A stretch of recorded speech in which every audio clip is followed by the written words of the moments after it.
Bonjour à tous, j'espère que vous vous portez bien. Bienvenue sur notre chaîne de YouTube. Je m'appelle Adil Abdelrazik, je suis à votre service aujourd'hui. Nous allons travailler sur les homophones grammaticaux de même catégorie en français, en un seul mot et en deux mots. Et aussi, nous allons travailler sur les locutions adverbiales en français. J'espère que vous allez me suivre jusqu'à la fin de la vidéo pour que je puisse vous expliquer en détail en français. Salam wa arz ihtaram. امیدوار هستم که جور و صحت باشید. عبدالرزاق عدیل هستم در خدمت شما. موضوع درس امروز ما هست در ارتباط با کلمات قیودی همصدا در زبان فرانسه که ما روی از این موضوع میخوایم روشنی بندازیم. امیدوار هستم تا آخر ویدیو ما را همراهی بکنید. البته در اینجا شما گفتیم موضوع درس ما چی هست؟ داریم لیزوموفون. چی؟ لیزوموفون des homophones grammaticaux de même catégorie en français. یعنی کلماتی که از لحاظ تلفظ یکسان است اما وقتی که می نویسیم کمی فرق داره و چطور بتونیم فرق از اینها را درک بکنیم. مثال اول که مثلا برای شما اگر بگیم ما داریم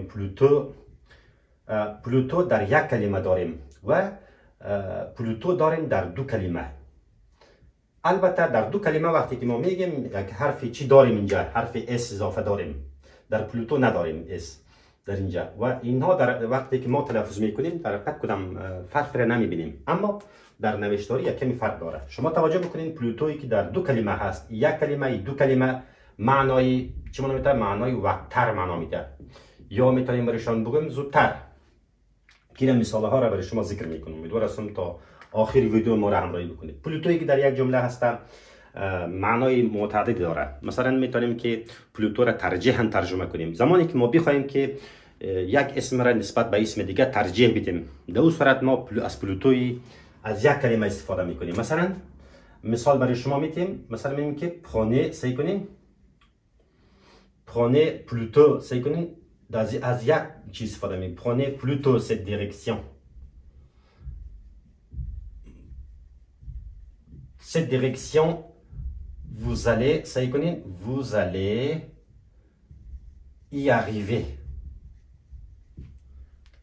ترجیحاً شما این مسیر را انتخاب کنید. توجه بکنید به ترجمهش. ترجیحاً شما این مسیر را انتخاب کنید. اینجا به معنای ترجیحاً است. ترجیحاً شما این مسیر را انتخاب کنید، شما آنجا خواهی رسید یا شما آنجا می رسید. شما توجه بکنید. Prenez plutôt cette direction. vous allez y arriver. در اینجا پلوتو را که شما میبینید دوستای عزیز به معنای ترجیحاً مهمتر. ما این مسیر نظر به مسیر دیگری انتخاب کردیم. در اینجا به معنای ترجیح. یا مثلا یک نفری از وظیفه میاد خسته است. ما میخوایم که اونا میخوایم که کافه بنوشه، قهوه بنوشه و ما برایش توصیه میکنیم که شما ترجیحاً یک حمام بگیرید. شما چی میگیم؟ پس چی میگیریم؟ پرونی سعی کنیم میگیریم پرونی پلوتو را در یک کلمه می نویسیم. پلوتو une douche. شما ترجیحاً یک چی کنیم؟ یک حمام بگیرید. وقتی که ما از کلمه ترجیحاً استفاده میکنیم دوستان عزیز در این قسمت ترجیحاً است. چرا توصیه میکنیم که ترجیحاً شما اول حمام بگیرید بعداً قهوه بنوشید. پس حمام گرفتن نظر به قهوه نوشیدن ما ترجیح دادم در این قسمت. البته ما میخوایم که روی امی کلمه پلوتو در یک کلمه یک کمی عمیق‌تر صحبت بکنیم دوستان عزیز. اگر پلوتو را میبینیم که ما قبل صفت به کار میره، مثلا اگر به این فرمول میباشه سعی کنیم پلوتو در یک کلمه منظورم است پلوتو جمع صفت، او وقت معنایش چی است؟ نسبتا میگیم یا مثلا قدر کافی معنا میده، نسبتا assez یا passablement en français معنا میده. در صورتی که ما قبل صفت به کار رفته باشه. مثلا یک جمله برای شما بگم سعی کنیم در یکی ما قبل صفت به کار رفته باشه نوشته میکنیم سعی کنیم voici une construction. سعی کنیم voici une construction پلوتو در یک کلمه به کار میبرم. پلوتو پس بعد از این صفت پلوتو solide میگه این است یک ساختاری نسبتاً، این است ساختاری نسبتاً چی؟ این است ساختاری نسبتاً چی؟ محکم دوستان عزیز. شما میبینید که سولید صفت است اینجا. چی است؟ در حقیقت صفت است. اما ما قبل صفت خود ما از چی به کار گرفتیم؟ از پلوتو کار گرفتیم. در این قسمت voici une construction plutôt solide. میگه این است یک ساختاری نسبتاً یا قدر کافی چی محکم. و ما میتونیم که پلوتو را ما قبل صفت خود به کار ببریم. معنیش قدر کافی معنا میده. مثلا ایل پلوتو ژانتی سعی کنیم میگیم که ایل پلوتو در یک کلمه منظورم است. ایل پلوتو ژانتی مهربان صفت است، ما قبل ازی به کار رفته. بینان وقتی که ما ایرا میگیم پلوتو در اینجا میتونیم ترجمهش قدر کافی هم بگیم. یعنی قدر کافی میتونیم بسیار هم ترجمه کنیم. نسبتاً دوستان شما توجه بکنید، ایل پلوتو ژانتی و قدر کافی مهربان است و نسبتاً مهربان است. در این قسمت پلوتو جمع صفت شد. در اینجا شما توجه بکنید در اینجا چی است؟ در حقیقت ژانتی صفت است. یعنی هر وقتی که ما قبل صفت بیام پلوتو ترجمه از چی میشه دوستان عزیز؟ به معنای نسبتاً یا قدر کافی. مثلا میتونیم بگیم که در افغانستان هوا نسبتاً سرد است. چی میگیم؟ در افغانستان هوا نسبتاً سرد است. پس ما میتونیم که ایره چی کنیم دوستان عزیز؟ ایره قسم ترجمه کنیم که این قسمت را پاک میکنیم. مثلا یک مثال دیگه هم اضافگی برای شما میدیم. میگیریم که سعی کنیم میگیریم il fait plutôt در یک کلمه منظورم است به نظره. il fait plutôt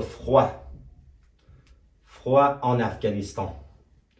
در افغانستان نسبتاً هوا چی است؟ نسبتاً هوا سرد است. در این قسمت هم ما میتونیم ترجمهش نسبتاً قدر کافی بگم ترجمه کنیم دوستان عزیز. چرا؟ به خاطر از اینکه اینجا فخوا سرد چی است؟ صفت است. ما قبل صفت به کار رفته. بنان به این دلیل در اینجا نسبت نمیده. امیدوار هستم تا این قسمت فهمیده باشین. باز هم میخوایم که عمیق‌تر روی از این موضوع صحبت بکنیم. یکمی اگر پلوتو را شما توجه بکنیم که یک قسم چیزی باشه، پلوتو در یک کلمه پلوتو جمع کو باشه، به معنای چی معنا میده؟ به معنای در عوضی معنا میده دوستان. در عوضی یا میتونیم ترجمه کنیم به جایی. مثلا یک مثال برای شما میگیم که شوازیسه، سعی کنیم چی میگیریم؟ شوازیسه پلوتو را در یک کلمه منظورم است که ما استفاده بکنم. منظورم از چی است؟ از یک کلمه است. شوازیسه میگیم سعی کنیم cette chemise blanche. Plutôt سعی کنیم plutôt que la chemise rose. چه معنا میده؟ در حقیقت در اینجا به معنای توجه بکنین، به معنای پلوتو معنای در عوض معنا میده دوستان عزیز. یعنی به این معنی در عوض یعنی پیراهن گلابی شما همین پیراهن سفید را انتخاب نمایید. شما همین پیراهن سفید را به جای پیراهن گلابی انتخاب نمایید. شما توجه بکنید قسمت که ما ترجیح دادیم در حقیقت ایره با او، یعنی پیراهن سفید نظر به پیراهن گلابی ما ترجیح دادیم. بنان ما از این فرمول به کار گرفتیم پلوتو جمع کو که ما اینجا پلوتو داریم جمع کو داریم دوستان عزیز. اگر جمع کو باشه به معنای در عوضی معنا میده، در عوضی به جایی، که ما میتونیم مثال های متعدد برای شما بگم دوستان عزیز. مثلا میگیم که اگر بگم که manger la pomme، سعی کنین manger la pomme plutôt، سعی کنین plutôt que باید داشته باشه، plutôt que l'orange. یعنی چی معنا میده؟ در عوضی معنا میده. در حقیقت در عوض نارنج شما سیب را بخورید. در عوض نارنج شما سیب را بخورید. یعنی در عوض چی دوستان عزیز؟ در عوض یا به جای میوه نارنج سیب بخورید. شما توجه کنید در این قسمت که یعنی پلوتو به معنای در عوضی معنا میده. چه معنا میده؟ در حقیقت در عوضی معنا میده. یعنی در عوضی به خاطر که کو آمده بعد از این دوستان عزیز. ما خواستیم که دوی اسم را مقایسه بکنیم اما اینجا کو اضافه شده. هر وقتی کو اضافه شد ترجمهش هم به در عوضی معنا میده. و هر وقتی که بعد از کو ما که فعل باشه، اینفینیتیو باشه یا مصدر باشه، در او حالت هم معنای چی را ارائه میکنه برای ما؟ در عوضی معنا میده. مثلا اگر در این فرمول باشه سعی کنید دوستان در یک کلمه، هنوز هم در یک کلمه هستیم ما شما پلوتو سعی کنید جمع که جمع مصدر باشه یعنی اینفینیتیو باشه، در این حالت هم به معنای ترجمهش چی است؟ ترجمهش چی میکنیم؟ همان است. در عوضی میتونیم ترجمه کنیم یا میتونیم بگم به جایی دوستان عزیز. در عوضی یا میتونیم بگم در جایی. مثلا میتونیم جمله برای شما بگم. سعی کنیم اگزامپل. نوشته میکنیم که سوختان، سعی کنیم چی میگیریم؟ سوختان دانسه، سوختان دانسه. اینا ما میخوایم که استفاده بکنیم. سوختان دانسه پلوتو، سعی کنیم پلوتو در یک کلمه هست. پلوتو که دو رسته، دو رسته مثلا میگیریم چی؟ دو رسته دوان لا تله. میگه که چی هست؟ ما بریم دانس کردن، میگه بیرون برویم دانس کردن در عوضی که ما پیش تلویزیون بنشینیم. در عوضی که ما پیش تلویزیون بنشینیم در اینجا هم به معنای چی هست؟ در عوضی هست یا به جای اینکه. دوستای عزیز سعی کنید قسمت نظر به این فرم استفاده کنیم. اگر ما ایران مقایسه بکنیم پلوتوی ما اینجا است در حقیقت و کو هم اینجا است و مصدر فعلی که مصدر داشته این است. اگر ما برای شما یک فرمول ساده تر بتونیم برای شما بنویسیم دوستای عزیز، از این فرمول میتونیم استفاده کنیم. شما میتونیم بگیم که پلوتو، سعی کنیم پلوتو در یک کلمه جمع که و جمع دو جمع اینفینیتیف یعنی مصدر. در این حالت هم اینفینیتیف، در این حالتی که ما شما میگیم اینفینیتیف، در این حالت هم چی ما میتونیم معنایش در عوضی یا به معنای بجای ما میتونیم. اگر ما شما این را مقایسه کنیم پلوتو که دو این اینفینیتیف فعلی چی هست؟ مصدر این ماست در حقیقت. امیدوار هستم تا این قسمت شما فهمیده باشین. یعنی بریم بیرون دانس کردن در عوضی که ما پیش تلویزیون بنشینیم. این هم بود مثال دیگهش دوستای عزیز که ما میتونیم قسمت هم خیلی پاک بکنیم براتون. پلوتو البته دوستای عزیز ما دیگه داریم از قبیل چی داریم؟ یکی ما داریم اوسیتو، در حقیقت اوسیتو یک کلمه داریم و دیگه داریم اوسیتو دو کلمه داریم. شما توجه بکنید در حقیقت در تلفظ هیچ کدام فرقی نمیبینین، اما در وقتی می نویسیم فاصله هست. فاصله اینه که گاهی یک کلمه است، این دو کلمه است، اما این در یک کلمه است. این آن سول موسته چی است؟ یک کلمه است، سول موسته. اما این که است چی است؟ دو موسته. دو چی است؟ دو کلمه است دوستای عزیز. پس در دو کلمه معنای اوسیتو به معنای زودتر معنا میده. چی معنا میده دوستای عزیز؟ زودتر. یعنی زودتر میگیم ترجمه شرا یا میتونیم بگیم که وقتتر ترجمه کنیم. اما اوسیتو در یک کلمه به معنای چی معنا میده؟ به محضی معنا میده دوستای عزیز. چی معنا میده؟ به محضی یا به مجردی که ترجمهش هم در زبان فرانسوی میتونیم بگیم که چی معنا میده؟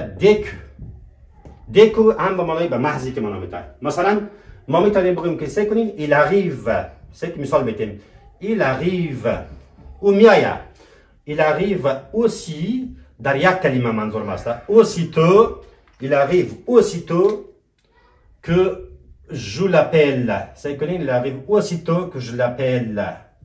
به محضی معنی به محضی اینکه من به او تماس میگیرم و میآید میرسد. اینجا قسمتی که شما میبینید به معنای چی میده؟ به محضی معنا میده دوستای عزیز.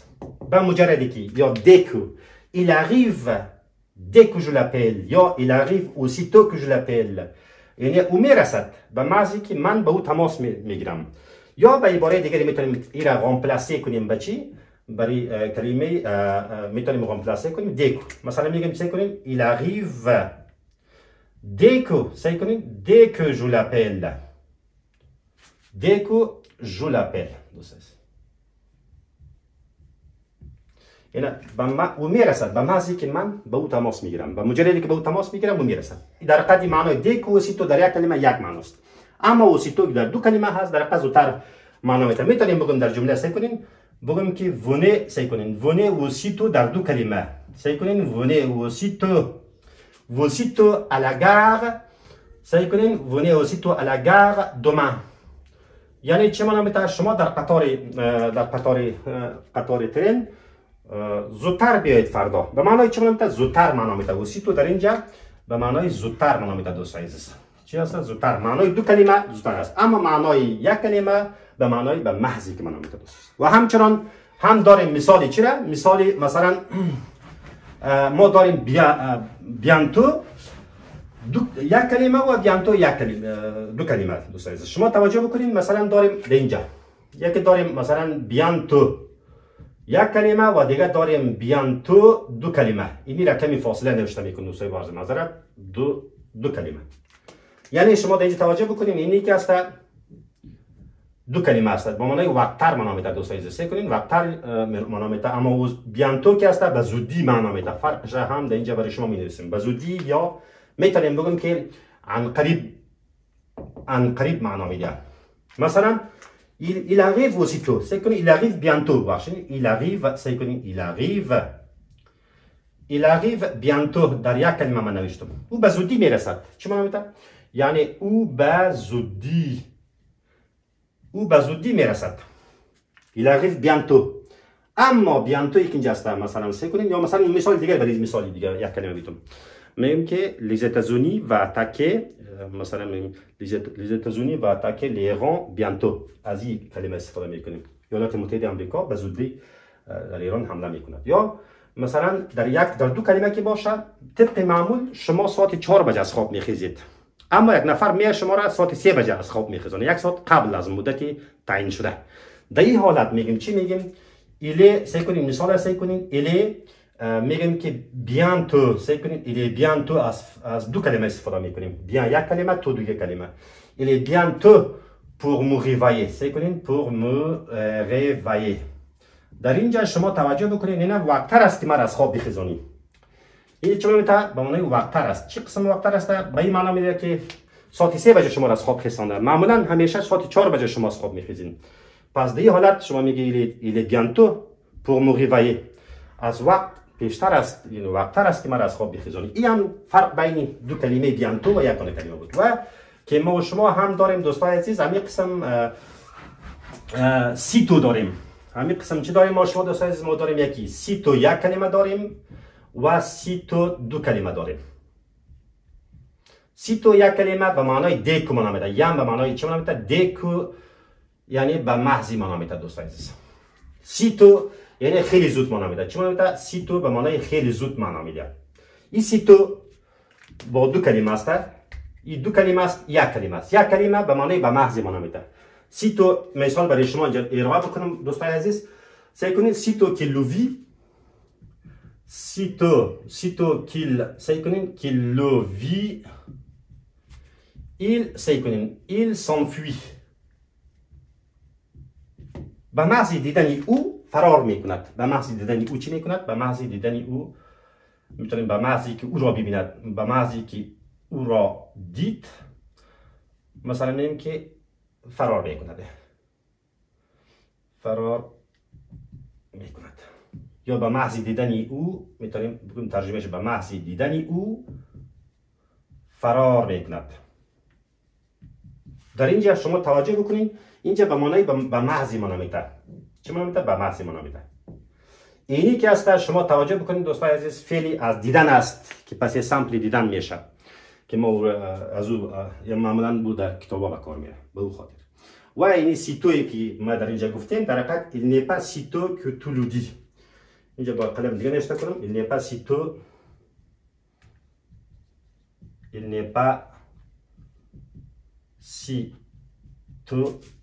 que tu le dis. یعنی آنقدر زود نیست که بگویی. چه معنی میده؟ آنقدر زود نیست که او را بگویی. شما توجه باشین اینجا خیلی زود، آنقدر خیلی زود نیست بگم یا آنقدر زود نیست، خیلی زود نیست. یعنی سیتو دو کلمه است. یک کلمه دو کلمه است در دوستان عزیز. il n'est pas sitôt que tu le dis. آنقدر زود نیست، خیلی زود نیست که تو را بگویی. هنوز منظورش وقت داریم که به موضوع را برش انتقال بدیم بگوییم. یعنی سیتو که است در یک کلمه هم به معنای به محض معنا میده، یعنی اوسیتو یک کلمه. میتونیم که سینونیم زیر چی بگیریم دوستان عزیز؟ اوسیتو در یک کلمه یا دیکو. و از بیانتو میتونیم تانتو برشان بگم. چی بگم؟ بیانتو یک کلمه چی معنا میده؟ بیانتو سعی کنیم بیانتو به معنای چی معنا میده؟ تانتو هم معنا میده به معنای زودی. il vient tantôt. مثلا میگیم که il va arriver bientôt. این هم بود موضوعی که برای شما تشریح کردم دوستان عزیز.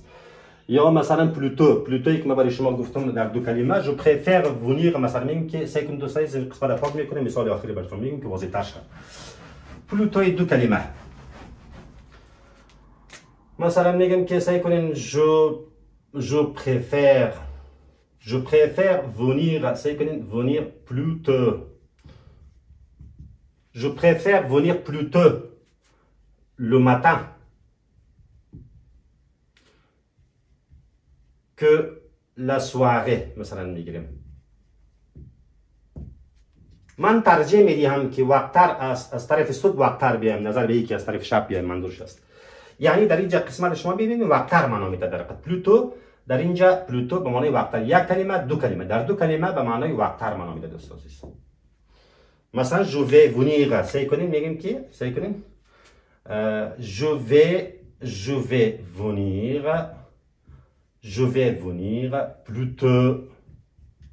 vais venir plus tôt مثلا plus tôt ce soir.